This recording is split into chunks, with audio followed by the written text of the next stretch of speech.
Hola, muy buenas tardes, señoras y señores.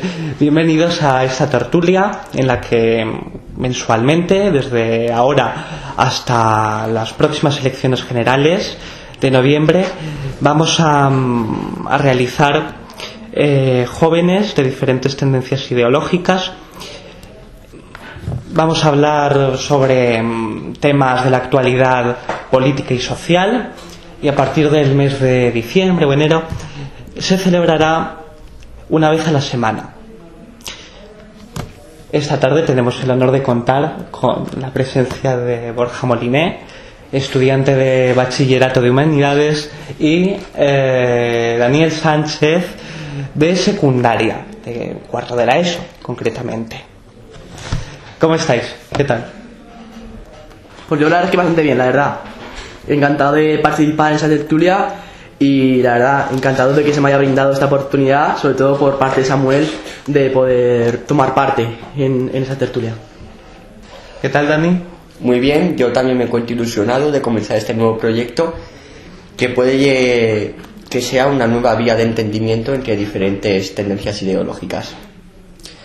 Bueno, y me parece importantísimo, sobre todo para el Partido Socialista, ahora mismo, que la batalla electoral, como sabéis, va a ser muy reñida, y creo que eso es fundamental para que vean que estamos abiertos a escuchar todo tipo de opiniones, que los respetamos, que somos libres, y que yo creo que algo positivo podemos sacar de esto, de ideas frescas de gente, pues bueno, muy joven.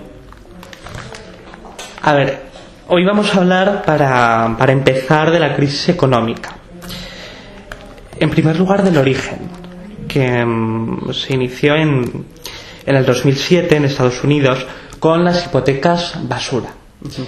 Que empiece quien quiera. ¿Quién quiere romper el hielo?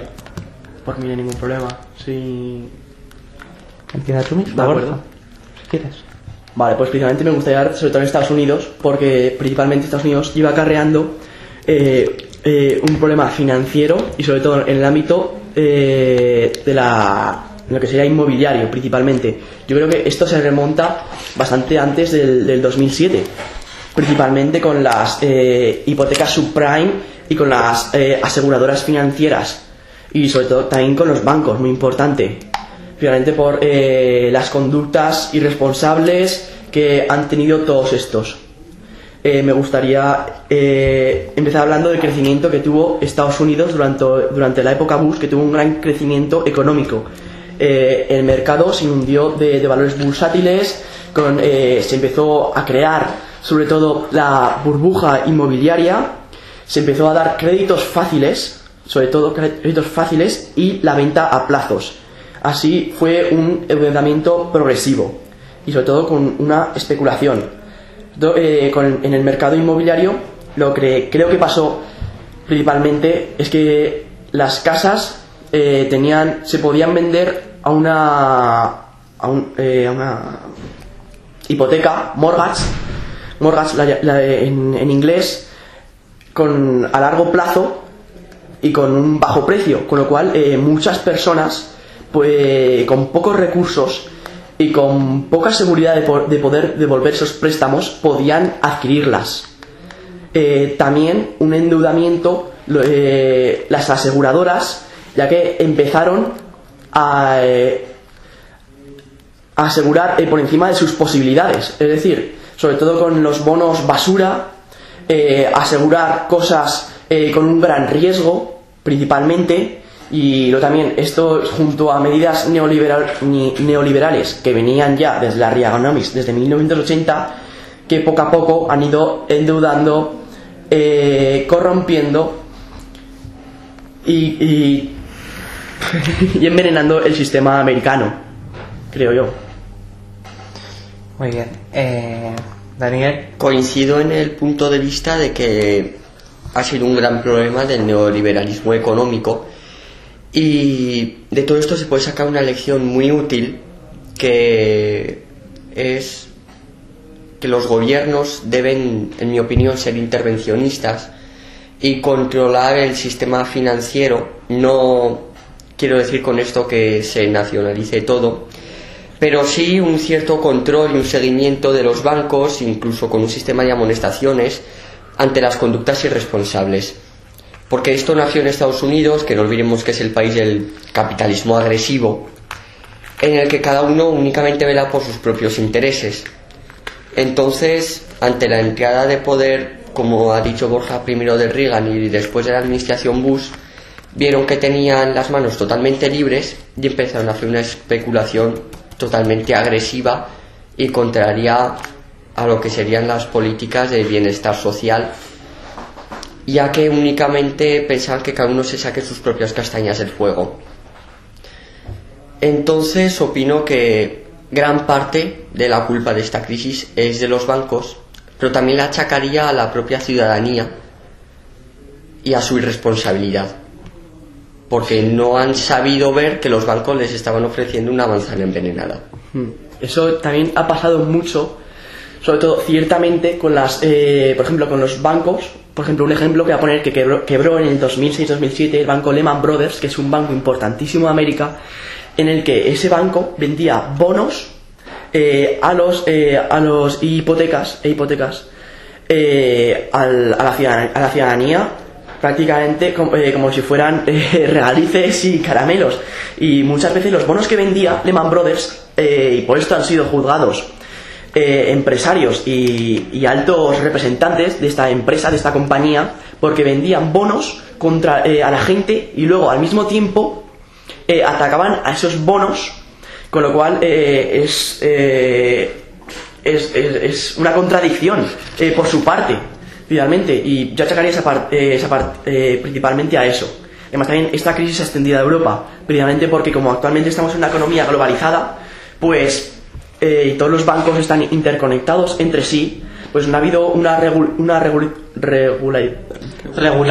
Exacto, gracias Samuel, gracias. Y entonces ese creo que ha sido un gran problema.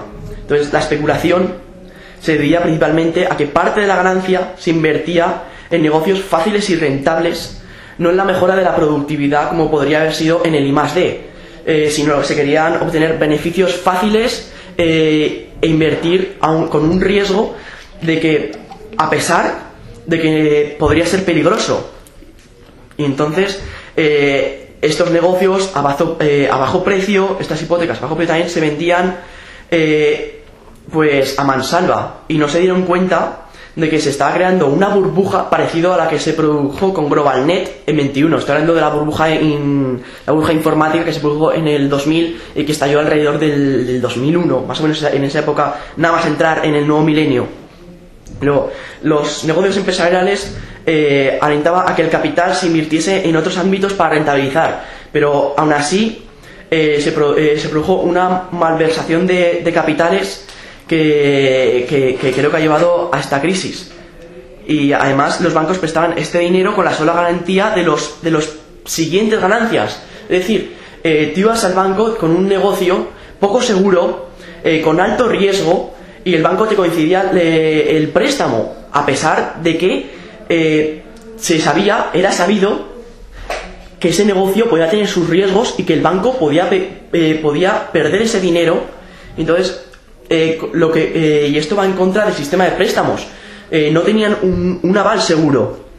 Entonces la interrupción de este circuito fue uno de los factores que propusieron el desplome de la economía, cuando se vio que ya no era tan fiable. Y entonces es cuando ya los inversores, los que pagaban la hipoteca, es cuando ya se dieron cuenta del problema que podía acarrear esto. Y probablemente esto se extendió a la economía finlandesa, provocando una crisis impresionante, y sobre todo al resto de Europa, principalmente.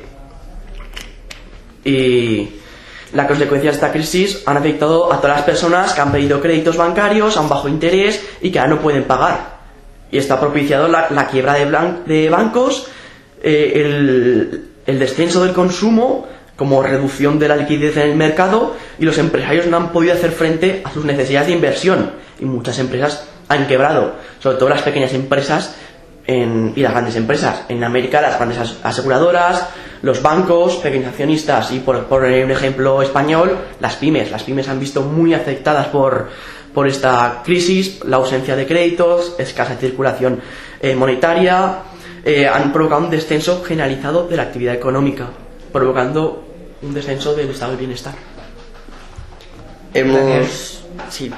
Hemos hablado de la mejora de la productividad. Sobre este tema me gustaría incidir porque he pensado, ¿realmente es necesario? Quiero decir, ¿realmente es necesario estar aumentando constantemente la competitividad y el aumento del consumo? Eso es lo que nos ha abocado a lo que estamos ahora. Quizá hayáis oído hablar de la cultura del siempre más. Si los bancos ya tenían unos beneficios fijos y muy altos, no lo neguemos, y la economía marchaba más o menos bien, ¿qué necesidad había de ir a por más dinero, a enriquecerse más? Creo que un gran error de la economía de estos tiempos y que no hemos aprendido es querer siempre más, abarcar más, tener mayores beneficios. Yo creo que es el error y que nos puede llevar incluso a otra crisis. Si ya hay a una pequeña marcha unos beneficios que dan para vivir holgadamente, ¿por qué? ¿Por qué más? Además del peligro que ello supone, que ahora nos ha hecho perder poder adquisitivo a todos. Y sobre el estado del bienestar, creo que los gobiernos no son culpables de esta crisis totalmente. Son en parte culpables, sí, pero también víctimas. Porque se ha hecho resquebrajar la confianza en la política. Y la política es un gran pilar de la sociedad, sobre todo de la sociedad moderna. Pero han sido también los gobiernos, sobre todo gobiernos, no es para acusar con el dedo, gobiernos de derechas, liberales, que han dado manga ancha a los bancos y a los empresarios, cuando lo que tenían que haber hecho es, como ya he dicho antes, un control y un seguimiento. Entonces ahora se han visto obligados a tener que recortar en el estado de bienestar a los ciudadanos, y los ciudadanos se quejan.